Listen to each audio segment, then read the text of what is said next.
안녕하십니까. 인도 현지에서 성경을 읽어드리고 있는 백환승 선교사입니다. 한동안 잘 지내셨습니까? 저도 잘 지내고 있습니다. 네, 인도 축제가 이제 어느덧 마무리가 됐습니다. 한동안 조금 10월부터 11월 두 달 사이에 이렇게 생각하시면 됩니다. 추석 같은 명절이 두 달 동안 세 개가 있다고 생각하시면 돼요. 느낌이. 저도 이런 건 처음 경험해 보는데 한 일주일 정도씩 각각 축제가 한 일주일 정도씩 이 인도 전체를 이렇게 들었다 놨다 하는데 이게 두 달 동안 세 개가 있는 거예요. 그러니까 뭔가 상당히 여백이 생기고 공백이 생기는 그런 두 달이었습니다. 물론 이제 그 두 달 동안 또 이제 빈 것을 또 이제 백업해내야 되는 것도 있지만 아무튼 공휴일이기 때문에 저희도 공적으로 어떤 것들을 루틴으로 늘 해야 되는 걸 하지 않아야 돼서 조금 쉬면서 그런 시간을 보냈던 것 같고요.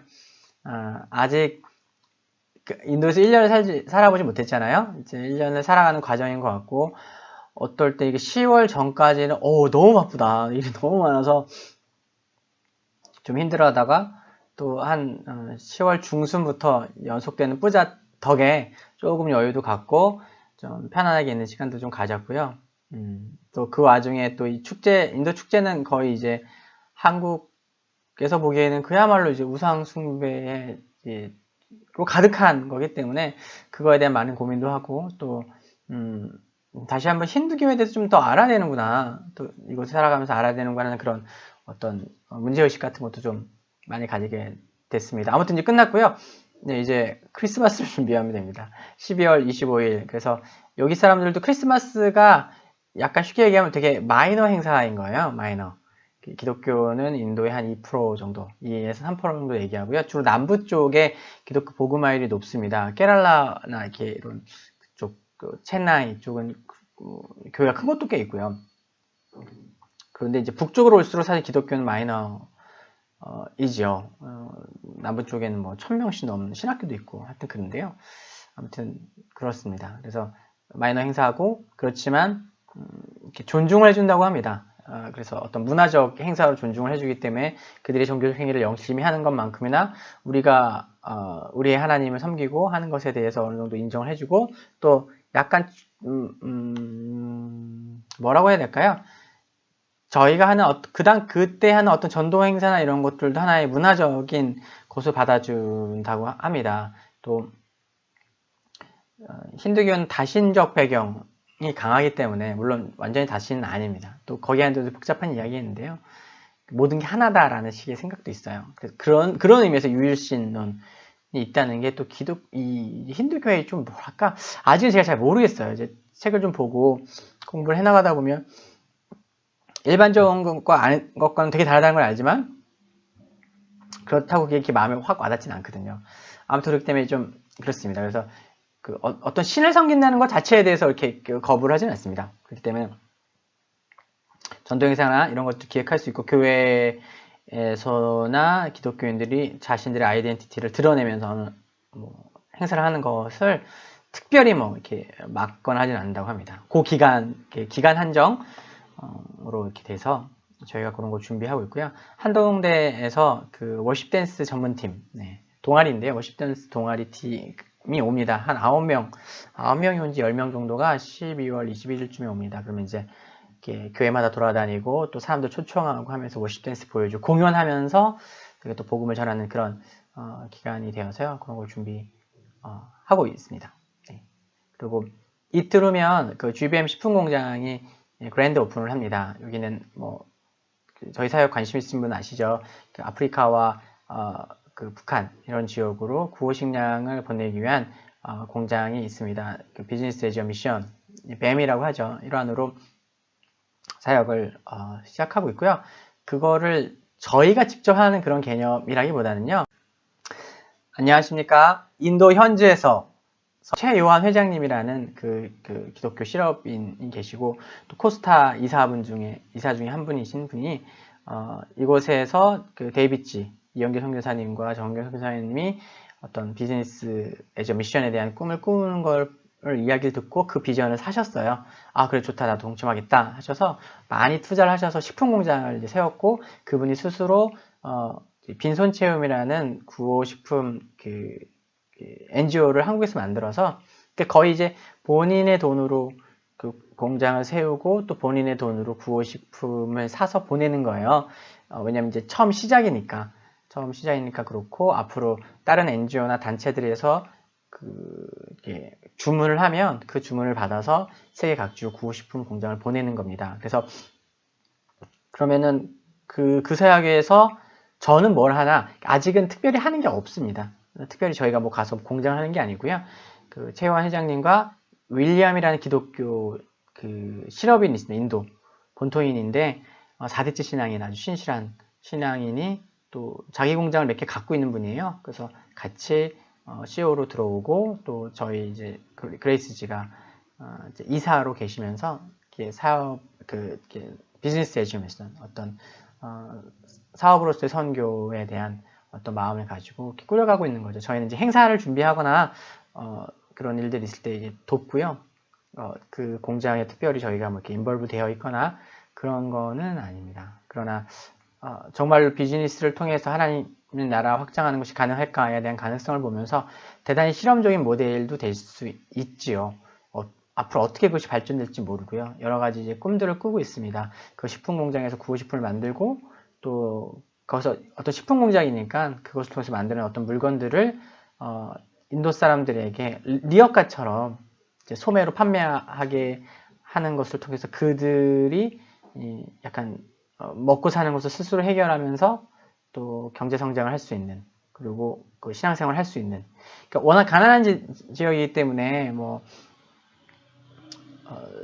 생산 수단 자체가 많이 없는 거예요. 그렇기 때문에 이제 비즈니스 에즈 미션의 마음으로 앞으로 생산 공장이 있으면 카트, 뭐 쉽게 얘기하면 리어커 같은 것들을 저희가 제작해서 그것들을 분양해주고, 일정 기간이 되면 그 분양한 리어커를 그분들이 갖고 우리의 물건들을 받아서 팔게 하고 그들이 수익을 올리도록 하는, 그래서 가난한 사람들이 자립할 수 있는 모델을 만들어준 거에 대한 비전이 있고 꿈이 있어요. 그러나 그러려면 먼저 이제 공장이 잘 가동되어지고 그 공장을 통해서 또 수익이 창출되어지고, 그 수익이라는 것은 어떤 어마어마한 수익을 바라는 것이 아니라 공장을 운영하고 또 그 공장에서 일하는 사람들에게 월급을 줄 수 있고, 또 그 이익을 통해서 아까 말씀드린 그런 쪽의 사역에 투자할 수 있는 이익, 그런 것들 기대하고 있습니다. 하지만 참 얼마나 어려운 일입니까? 꿈을 가지고 선배님들이 이렇게 해놓으신 것들을 저희는 보는 거예요. 이것이 어떻게 되어질까? 그런 것들을 보고 있고요. 12월 1일에 오픈 행사하면 저희가 이제 같이 있는 단기 선교사님들과 함께 외부에서 오는 손님들 대접하거나 그런 준비하는 것들 이렇게 계획하고 대접하고 이렇게 합니다. 그리고 또 계속해서 기도하고, 어떻게 이것이 또 발전되어 갈지 모르죠. 아무튼 참 다양한 하나님 나라 일들이 여기 준비되고 있어서 기대가 되고, 또 뭐랄까요, 배우는 마음으로 계속해서 보게 됩니다. 이렇게 겉에서 처음 이야기를 들었던 것과 내부에 들어와서 이렇게 보는 것과 되게 다르더라고요. 이것이 얼마나 큰 모험이고 또 얼마나 쉽지 않은 일인가, 또 그런 마음으로 델리에서 또 진행하고 있는 사업들도 있는데 생각보다 쉽지 않다는 거 부딪히고요. 그런 걸 보면서도 과연 어떻게 하는 것이 참 복음을 전하면서도 또 기업을 하고 어떤 선교의 자립구조를 만드는 것, 언제까지나 한국이나 누군가의 후원을 통해서만 선교가 일어나는 것이 아니라 자생적으로 어떤 선교의 모델을 만드는 것, 그거에 대한 고민들 앞선 선배들이 하셨고, 또 거기에 대한 답을 찾기 위해서 애쓰고 계신 것들을 보고, 또 저 역시 그 일들에 참여하고 또 수고하고 애써야 하겠죠. 그러나 아직은 조금 뭐랄까요, 그냥 공부하는 마음으로, 섬기는 마음으로 그렇게 지켜보고 있습니다. 그래서 그것들을 위해서 기도해 주시고요. 12월 1월 이렇게 행사가 많이 있습니다. 지금 단기팀도 많이 오고, 한동대 팀, 아까 말씀드린 고팀, 월십 댄스 팀이 이제 오고요. 그 외에 사나이교회에서 단기 선교로 한 일주일간 오고요. 그 다음에 한동대에서 참 많이 와요. 상담팀 상담팀. 그래서 부모 교육, 자녀 교육 이런 걸로 상담팀이 한 10명 옵니다. 그 워십 댄스 팀 가고 나면 1월달에 또 오고요. 그리고 2월 달에는 또 한동대에서 도시팀, 낙타섬 그 리서치하고 했던 팀 있잖아요. 그 팀이 이제 3명씩 3팀으로 나눠져서 이제 오는데요. 그래서 각 다양한 영역, 조금 더 이렇게 다양한 영역, 깊이 있는 영역으로 또 연구하러 이렇게 들어옵니다. 또 그 와중에 2월 달에는 이제 저희 학교 SEIS, 그 아키플 학교가 이제 준공 예배를 해요. 그래서 건물이 아직 다 지어지지 않았는데 지금 이제 막바지 마무리하고 있습니다. 마무리하면서 이제 벽돌도 더 사야 되고 뭐 이런 것들 때문에 막 전전긍긍하기도 하고요. 또 기도하고 또 하나님 채우시기를 또 바라고 있고요. 그렇게 계속해서 해나가고 있습니다. 그래서 지금 12월, 1월, 2월 그리고 3월 이렇게까지 또 정신없이 또 많은 것들 주의 은혜 기대하면서 좀 감당해야 하지 않을까 하는 생각이 듭니다. 계속해서 기도 편지 보내고 소식 전할 테니까 기도해 주시고요. 또 많이 응원해 주십시오. 또 지금은 많은 것들을 배워가고 있는데 하나하나 되어져 가는 것들을 보면서 또 많은 기대함과 소망감들이 생깁니다. 오랜만에 또 이제 한동안 설교를 많이 올려서 소식을 못 전해서 초반이 좀 길어지는데요. 그 사역자들과 함께 이제 성역 공부를 하고 있습니다. 그래서 설교를 어떻게 준비해야 될지 모르겠다라는 그런 부분에 대한 질문이 많아서 같이 시작하고 있는데요. 네, 참 쉽지 않은 것 같습니다. 네, 어제 언어가 정확하게 잘 되지 않고 부족한 상태에서 성경 공부를 하고 또 설교에 대해서 제가 계속해서 설교를 하는 삶을 살았지만 목사이기 때문에 그렇다고 제가 전문가는 아니겠죠. 그래서 부족한 걸 많이 보면서 기도하고 있습니다. 많이 응원해 주시고요. 기도해 주시고 또 제가 지혜롭게 그걸 잘 감당할 수 있도록 기도해 주시면 좋겠습니다. 네, 길었네요. 오늘 말씀을 보면요. 요한복음 9장 13절부터 23절이에요. 이야기는 되게 단순한 이야기고 어떻게 보면 지루할 수 있어요. 왜 지루하냐면 계속되는 논쟁이 반복이기 때문에요. 예수님께서 태어날 때부터 맹인이었던 사람 고치셨어요. 이건 다릅니다. 살아가다가 어떤 눈에 문제가 생겨서 어떤 사고가 있어서 혹은 계속해서 시력이 나빠져서 맹인이 되고 한 사람과 태어날 때부터 한 사람은 다른 겁니다. 그러니까 원래 본다는 것을 알았고 경험했고 눈이 처음부터 볼 수 있는 상태로 태어난 것과 눈이 볼 수 없는 상태로 태어난 것은 너무나 다르잖아요. 그렇기 때문에 이 사건이 되게 특별한 사건입니다. 제가 지난번에 설명 말씀드렸던 것처럼 이것은 단순히 이렇게 보지 못한 사람이 눈을 뜨는 정도의 사건이 아니라 저는 이제 창세기 2장 사건의 반복이고 예수 그리스도가 하나님이신 것을 또 한 번 창조자이신 것을 드러내고 예수 그리스도를 통해서 창조가 완성되어지는 것을 다시 한번 보여주는 아주 흥미롭고 재미있는 본문이라고 말씀을 드렸어요. 그래서 태초에 하나님께서 사람을 지으시고 사람을 그 지으심으로 충분하지 않고 그 입에 생기를 불어넣는 것을 통해서 그가 리빙 빙 살아있는 존재가 된 것처럼 그때는 2단계였죠. 하나님이 사람을 지으시고 생기를 불어넣는 것을 통해서 완전한 인간이 되었는데 이 창세기 사건을 배경으로 그 기본 베이스 그림자로 오늘 쓰여진 태어날 때부터 맹인된 사람의 눈을 고치신 사건은 본체적인 인간이 있고 그러나 아직 덜 된 존재로서 인간이 존재하죠. 덜 된 존재로서 인간이 존재하는데 왜냐면 날 때부터 눈을 못 뜬 거예요. 그것이 덜 된 존재인 거예요. 완성되지 않은 그 존재에게 예수님께서 어떻게 하십니까? 침을 뱉어 짓이겨 눈에 발라주시죠. 그래서 마치 입에 생기를 불어넣은 것처럼 그분 안에 있는 어떤 것. 그것이 이제 침이라고 해서 이것을 더럽게 여기거나 하면은 조금 본문의 의도를 읽어내지 못하는 거예요. 침이라서 더럽다, 뭔가 모욕적인 행위다 이렇다기보다는 생기를 불어넣은 것과 침을 뱉으신 것과는 어떤 절차적으로 비슷한 행위인 거예요. 본질적으로 비슷한 행위예요. 하나님 안에 있는 그분 안에 있는 어떤 것이 우리에게 이렇게 부여되는 걸로 이렇게 대칭적으로 보여주고 있는 거죠. 그래서 그것이 일어났어요. 근데 그걸로 끝난 것이 아니라 어떻게 됩니까? 실로암 목가에 가서 씻어라.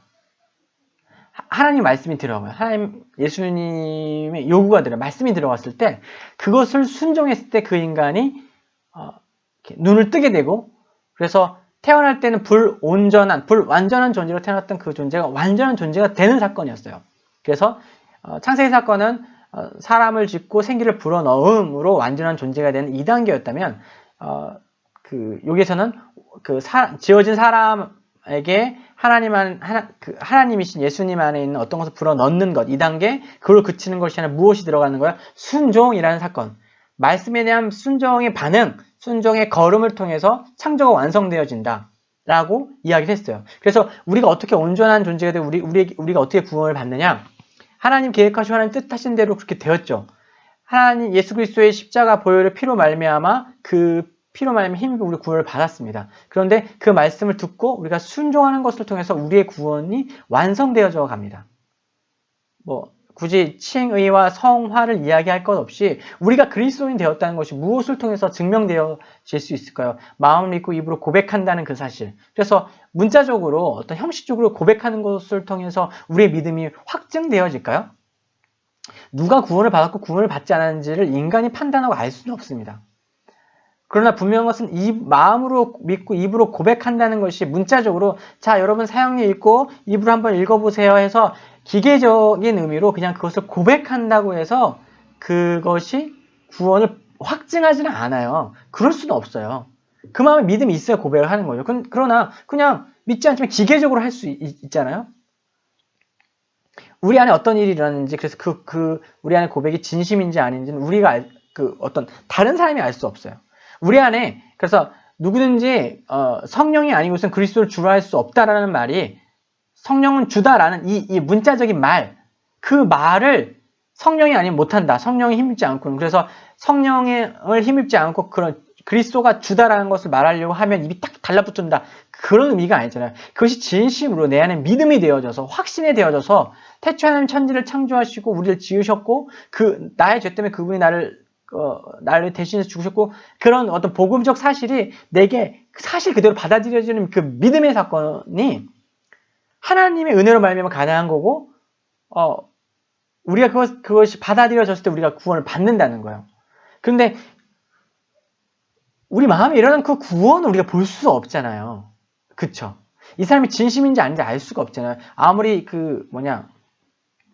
거짓말 탐지기 이렇게 해본다고 해서 알 수 있는 것이 아니에요. 우리 이 속사람 안에서 확실하게 일어난 하나의 사건이 되어야 하기 때문이죠.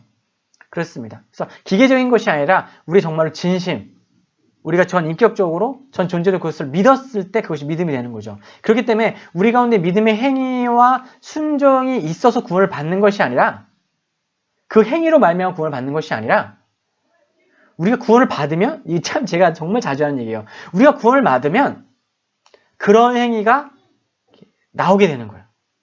우리가 사과 열매를 맺어서 사과나무인 것이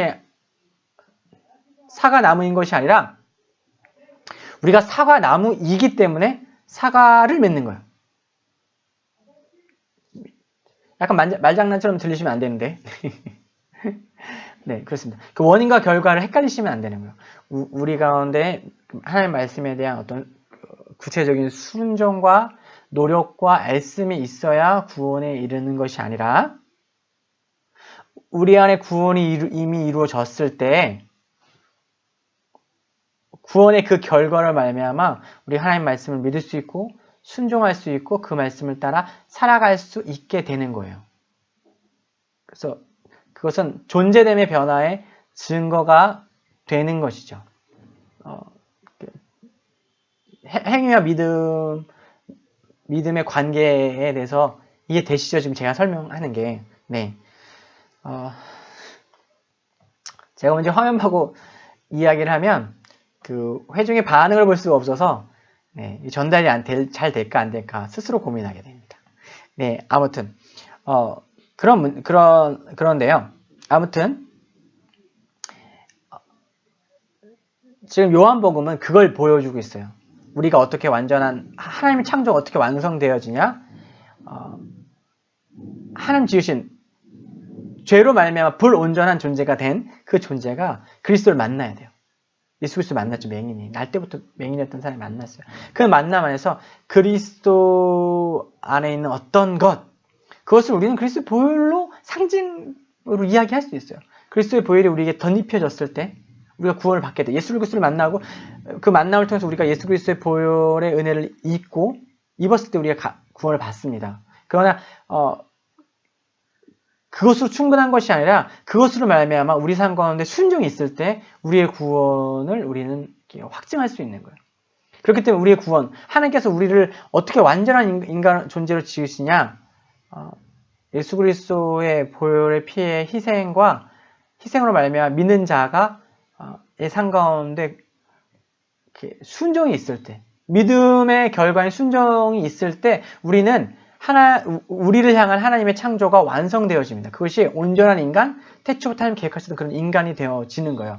요한복음 이 9장의 이 사건은 이것을 아주 잘 보여주고 있습니다.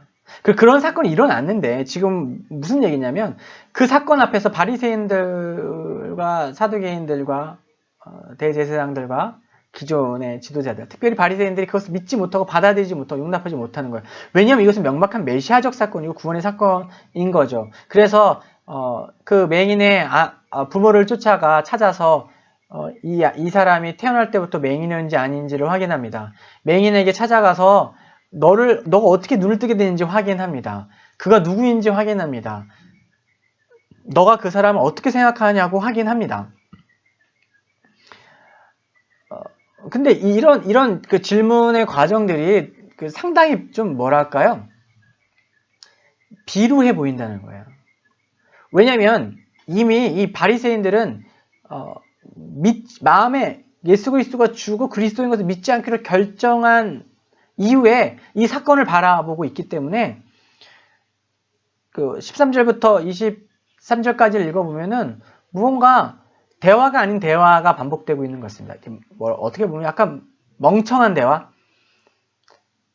꽁투에서 일부러 웃기려고 하는 대화인가 하는 그런 모습을 보여주는 거예요. 제가 그래도 썼지만 홍길동전 아시죠? 홍길동전. 예전에 이제 꽁투로 홍길동전 이렇게 하는데 홍길동이 이제 아버지 홍판서에게 집을 떠나겠다고 하면서 그런 얘기를 하잖아요. 아버지를 아버지라 부르지 못하고 이렇게 조선시대 적자와 이제 서자의 차별. 그래서 아버지를 아버지라 부르지 못하고 형을 형이라고 못했거든요. 호부, 호형이 금지됐었어요. 아시죠? 그래서 막 고민하다가 집을 나가겠다고 아버지한테 얘기하면서 그 이후 이 적서차별의 서자차별의 이 고통, 이 싫은 마음을 이렇게 고백하잖아요. 그걸 이제 꽁투로 꾸민 건데 이게 아실 거예요. 그래서 홍길동이 이제 아버지한테 아버지가 길동아 너 왜 안 자고 이 야심한 밤에 무슨 일이냐? 물어보니까 홍길동이 이야기하죠. 아버지를 아버지라 부르지 못하고 형을 형이라 부르지 못하니 집을 떠나겠습니다.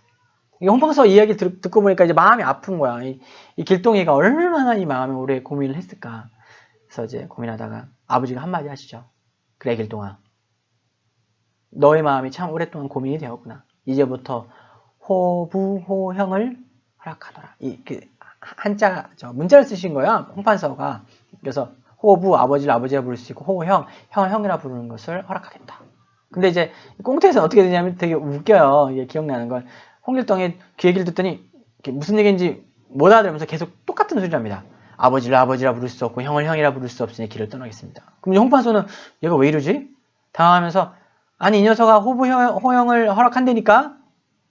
근데 그 얘기를 듣고도 홍길동 다시 보죠. 아버지를 아버지라 부를 수 없고 형을 형이라 부를 수 없으니 길을 떠나겠습니다. 그러면서 이제 보는 관객들은 말을 못 알아듣는구나. 호부형을 이제 무식하구나, 홍길동이 무식하구나, 뭐 이런 걸 발견하게 되고 이렇게 웃게 되죠. 지금 일어나고 있는 대화가 좀 그래 보여요. 뭔가 이렇게 근본적으로 소통이 되고 있지 않죠. 근본적으로 이렇게 받아들여지지 않고 있어요. 이 대화가. 왜냐면 홍길동은 문자를 모르기 때문에 아버지는 문자를 쓰지 말고 풀어서 이야기해 주시는데 아버지는 계속 문자를 쓰시고 계시고 이렇게 그렇기 때문에 이 대화가 평행선을 그을 수밖에 없는 거예요. 아무리 아버지가 아니야 갈등이 해결되었어 걱정할 필요 없어 문제는 해결됐어 너가 그렇게 원하는 호부 효용을 내가 허락할게 라고 해봤자 문제는 해결되지 않는 거예요. 오늘 이야기에서 바리새인들의 질문은 답을 얻을 수 없는 질문이에요. 왜냐하면 답을 얻을 수 없다는 답이 정해져 있어요. 그래서 자신들이 원하는 답의 근거를 찾을 때까지 질문은 반복되어지게 되어 있어요. 바리새인은 예수 그리스도를 그리스도로 믿지 않기로 결정했어요. 하나님을 받아들이지 않기로 결정했어요. 이 사건이 메시아적 사건이 아니기로 결정을 했어요. 결정한 이후에 계속해서 따지고 드는 거예요. 묻는 거예요. 증거를 찾는 거예요. 야, 너는 어떻게 생각하냐? 너는 어떻게 생각하냐? 너는 어떻게 생각하냐? 말하면서 묻기 시작하는 거예요.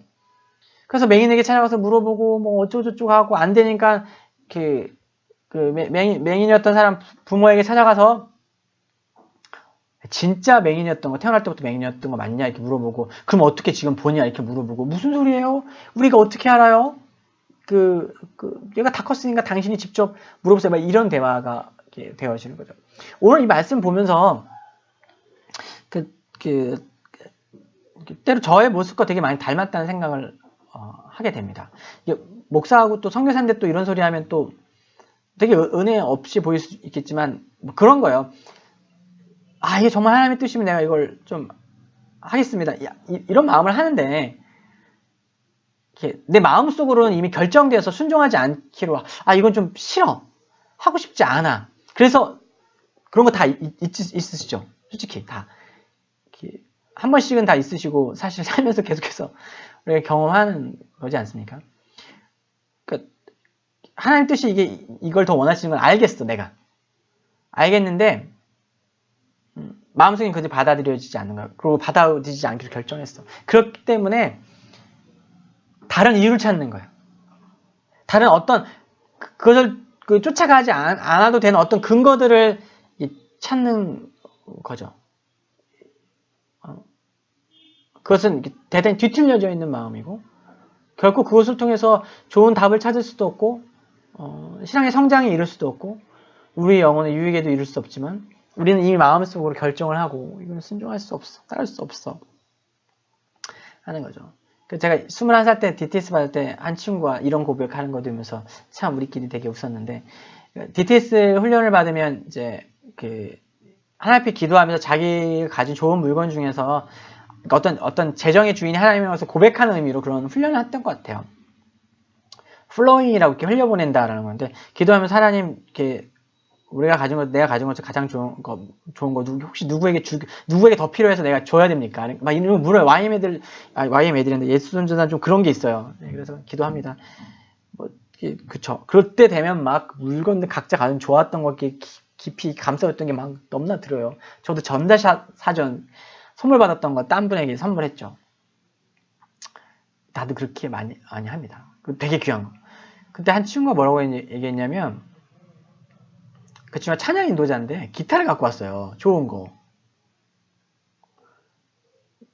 그러면서 기도하면서 그 기타만 예외로 빼둔 거예요. 이 기타만은 하나님께 드릴 하나님께서 플로잉 하라고 하실 리가 없고 해서도 안 되라고 해서 기도하는 자신의 물품 중에서 그 기타를 빼둔 거야. 찬양 인도 잘하는 친구였거든요. 그러면서 근데 이제 시간이 지나면서 사실 대학생에게 기타는 되게 큰 겁니다. 그때 21살이었거든요. 21살 그 친구에게 기타 같은 거는 정말 큰 물건이죠. 큰 재산이죠. 자기가 갖고 있는 물품 목록 중 제일 비싼 거 그런 거기 때문에 그것만은 플로잉 할 수 없다라는 이제 마음에 전제가 있었나 봐요. 근데 마음에 계속해서 평안이 없대요. 뭔가 계속 기도하고 그 친구가 자기가 갖고 있는 걸 계속 누군가에게 주는데도 평안이 없더래요. 그러다가 이제 하나님이 기도하는데 그 친구한테 사랑하는 아무개야 너 기타는 왜 안 되니? 이런 이제 이렇게 질문을 하셨다고. 좀 신비주의적인가요? 네. 근데 또 꼭 그렇진 않습니다. 아무튼 그러면서 내가 그 기타를 이렇게 뒤로 빼놨었던 걸 고백한다 이렇게 얘기하면 사람들이 그랬구나.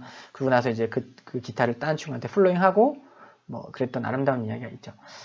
되게 극단적이고 약간 드라마틱한 이야기지만 우리 삶 가운데 그런 것들이 되게 많이 있어요.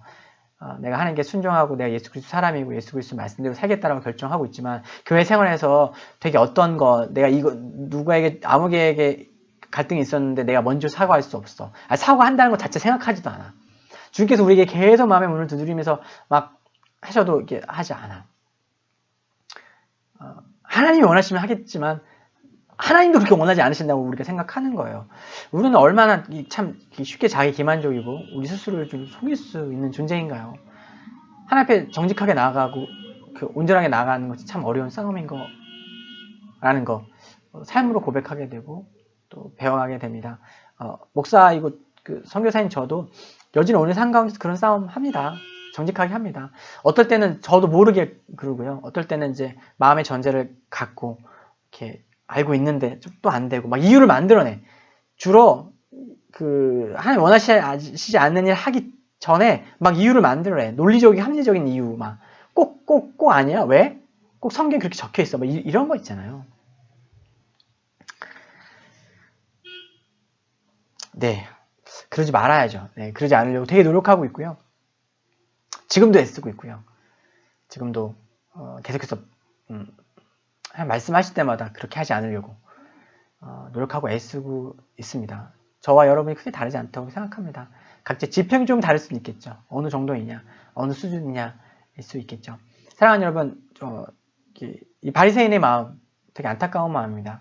바리새인이 나쁜 사람들인가요? 아니에요. 바리새인들 정말 훌륭했고 정말 말씀을 따라 살아가려 애썼던 사람이에요. 그러나 그들이 그리스도를 보지 못했죠. 보지 않기로 결정했죠. 자신들이 갖고 있는 어떤 기준과 원칙 때문에 그리스도를 보지 못하고 그분을 쫓지 못했어요. 누구보다 하나님을 쫓았고 누구보다 구원을 바랬고 누구보다 메시아 오심을 기다렸던 장본인들이 그 마음에 뒤틀려 있는 태도 때문에 그 하나님을 보지 못하고 구원자를 보지 못하고 구원자를 오히려 거절하는 그런 안타까운 지경에 이르렀습니다.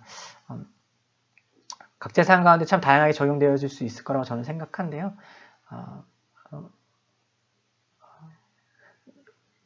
우리 마음을 이렇게